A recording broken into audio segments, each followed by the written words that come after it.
The morning air at Maple Hollow Marina usually smells like salt and coffee. Today it smelled like burning fiberglass. I froze. Across the dock, a crane hoisted my 30-year pride, Liberty's Echo, while two guys swung sledgehammers like executioners. Neighbors whispered phones recording every crack and splinter. From her balcony, Linda Prescott, clipboard in hand, smiled like a predator. Emergency HOA action, she called. Delinquent fees. Unsafe vessel. Legal, of course. $412. That's all it took for her to start tearing apart 3 decades of my weekends. And as I stood there, heart-pounding, I realized something she didn't know. She just unleashed a storm she couldn't possibly survive. I never planned on being anyone's enemy. After 30 years in the Navy, I thought I'd earned a little peace, a quiet life where the loudest noise was the hum of my tools and the water lapping against the dock. My name's Daniel Harper, and 3 years ago, I bought the smallest condo in Maple Hollow Marina, Florida. Paid cash, kept a low profile. No flashy parties, no social climbing, just me, my boat, and the slow rhythm of the coast. The boat wasn't just a hobby, it was my sanctuary. Liberty's Echo, 70 feet of teak and varnish, every plank chosen during shore, leave every coat of oil mixed by hand. It carried memories of ports I'd visited, friends I'd lost, and decades of weekend dreams. Every time I sanded the deck or tightened a bolt, the scent of teak oil became my meditation. This wasn't a boat, it was a shrine to the life I'd built and the brothers I'd buried overseas. That peace lasted exactly as long as it took Linda Prescott to notice me. Linda wasn't just a neighbor. She was Maple Hollow's self-appointed queen clipboard in hand-high heels, clicking like a metronome whenever she surveyed the docks.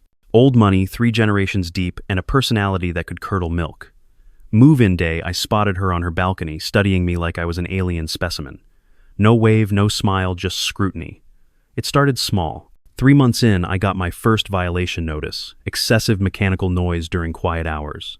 Hand sanding my deck at 2 p.m. on a Saturday. A $75 fine. I paid it thinking community living fine, whatever. Big mistake. Linda thrived on weakness.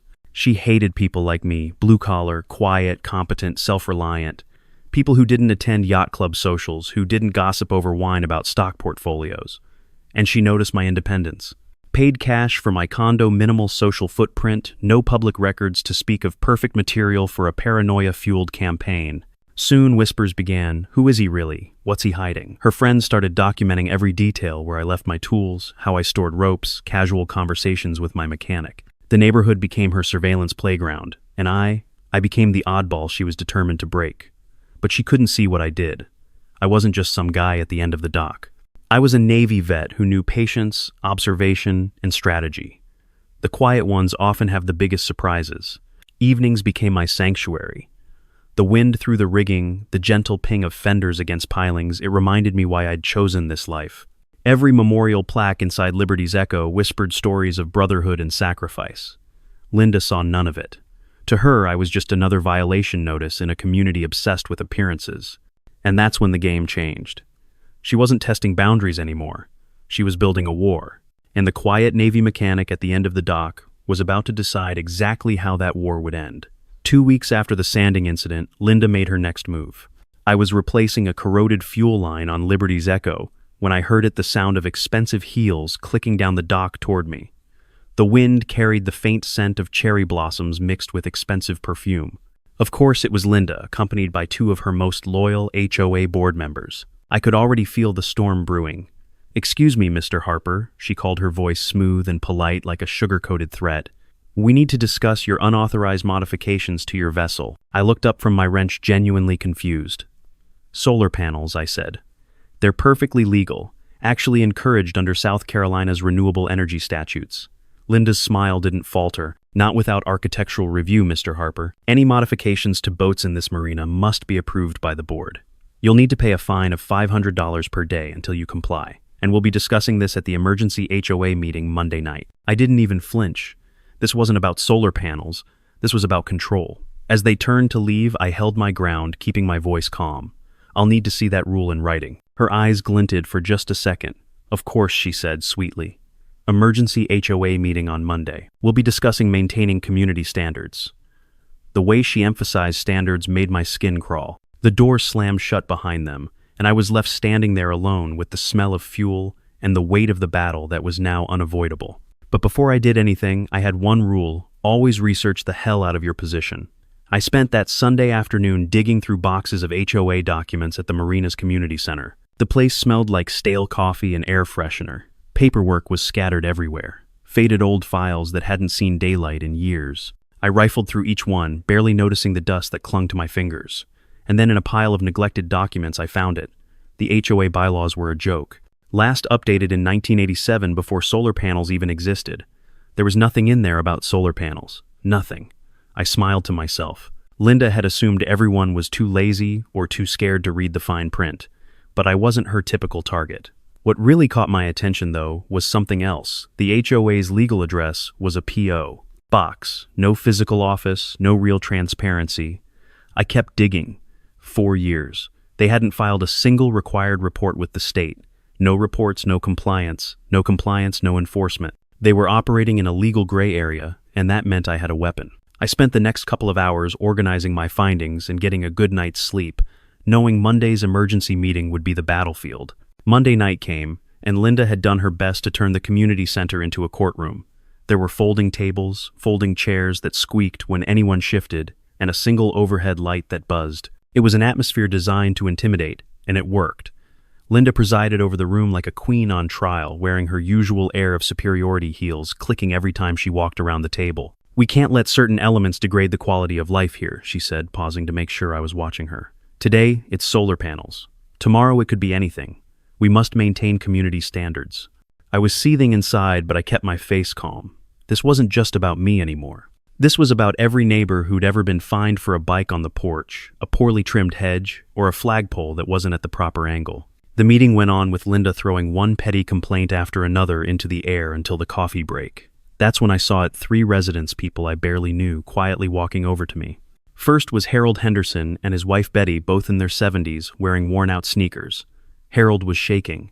"She fined us $200 because our grandkids left their bikes on our porch last month," he whispered, eyes darting around like he was afraid Linda might hear. Then Jake Morrison, a young dad who worked at the docks, pulled me aside.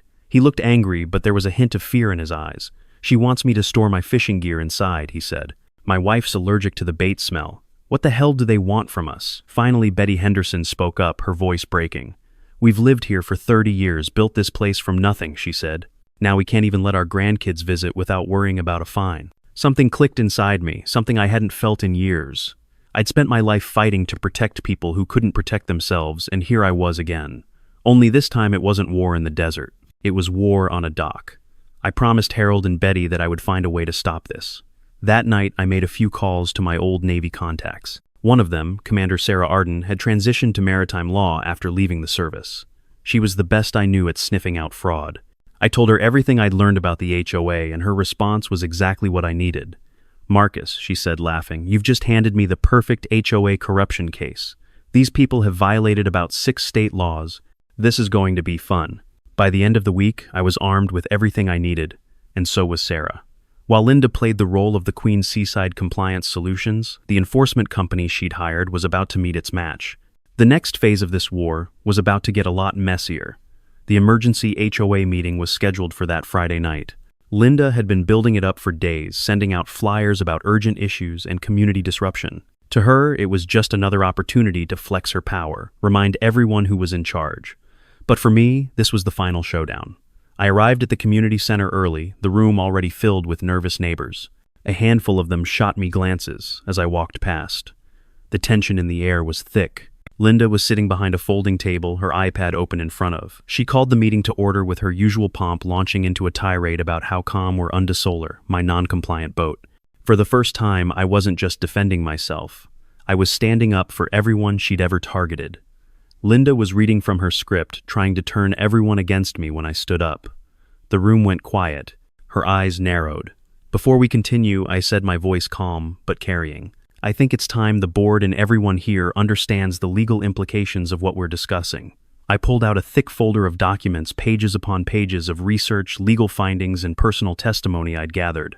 As I opened it, I noticed a few heads turning. Linda's smirk faltered. I began by reading from the HOA bylaws, or more accurately, the lack of any mention of solar panels. I went on to explain how the HOA had failed to file the required annual reports, effectively voiding their legal standing. And then I dropped the bomb. I carefully read through the documentation I'd uncovered, Sunbay Compliance Solutions, the company Linda had been using to enforce her petty fines and violations, had no maritime certification. They weren't even authorized to inspect boats. The Coast Guard would have laughed them off the docks. The room shifted. A few people looked at each other, unsure if they had heard me right. Linda's face had turned an ugly shade of red. She didn't know what to do next. She looked around for support from her board, but even they seemed uncomfortable now. Then came the real twist. I slid a fresh stack of documents across the table. "Here's where it gets interesting," I said, taking a breath. "I've been doing more than just researching." I looked at Linda, who was now visibly sweating. "I've been gathering evidence. And when it comes to fraud, we don't just have a few mistakes. We have a pattern." I outlined how Coastal Construction Solutions, owned by Linda's brother-in-law, had received over $78 0-inches contracts for emergency repairs contracts that were never bid out, never reviewed. All of this was paid for by the same HOA members who had been fined for trivial reasons. The same people who were scared to leave their homes without risking a fine. Linda's smugness evaporated as I dropped another bombshell evidence that Seaside Compliance Solutions had been systematically fining residents based on arbitrary rules, even when they didn't violate a thing. I could feel the room shift again. A murmur went through the crowd. And that's when I saw it. The real power of the moment. I wasn't just fighting for myself anymore. I was fighting for everyone who had ever been harassed, intimidated, and manipulated by this woman. This was no longer just about solar panels or a boat.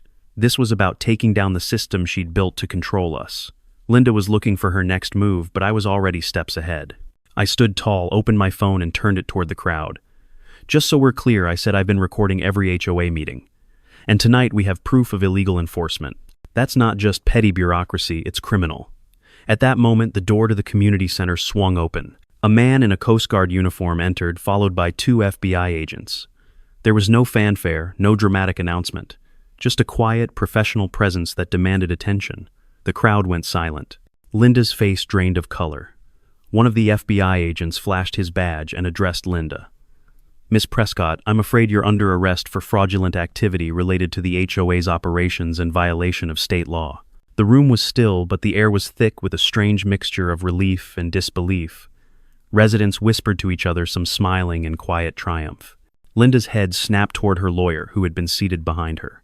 He stood quickly, shaking his head. Before she could protest, the agent took her by the arm. The look of horror on Linda's face as they led her out of the room in handcuffs was almost poetic. The woman who thought she owned us, who thought she controlled our lives with fines and fear, was being led away like a common criminal. As Linda disappeared through the door, I turned to the crowd. This is just the beginning. The fight isn't over, but tonight we start taking back control of our community. The days after Linda Prescott's arrest felt like the first real breath in months. The news hit hard. Her empire of fines, harassment, and manipulation crumbled almost overnight. Maple Hollow Marina was no longer under the iron fist of a woman who saw us as nothing more than profit. As the investigation unfolded, the full extent of Linda's corruption came to light. The Prescott family had siphoned off thousands from the HOA's maintenance fees with no real work done. Her brother-in-law's construction company had been getting overpriced contracts for years, and the enforcement company she hired had no legal right to inspect boats at all. The FBI and Coast Guard dug through everything, pulling up records that exposed a systematic pattern of theft, abuse of power, and blatant fraud. But the most shocking part of all, the marina I had quietly saved. I wasn't just a resident at Maple Hollow Marina, I was the owner. For 22 months, I had been the one propping up the place, using my own money to cover expenses and make repairs. I had bought it out of foreclosure, knowing that it was the only way to protect the residents from losing their homes. When I stood up at the next community meeting to reveal the truth, the silence in the room was deafening. Residents stared at me in shocked disbelief spreading across their faces. They had no idea the man they'd called a quiet mechanic was actually their savior. "I've been the legal owner of this place for the last 2 years," I said, holding up the purchase documents. The look on their faces was priceless. Some were confused, others in awe, but everyone was slowly realizing that the real enemy had been Linda all along. Linda was arrested for embezzlement and fraud, facing federal charges for the money she'd stolen from residents for years. She was charged with racketeering, and her assets, luxury cars, her expensive yacht, everything she'd built her life on, were seized. The FBI had their hands full uncovering her tangled mess of lies and deceit while we stood by waiting for justice. But the real change came with the community.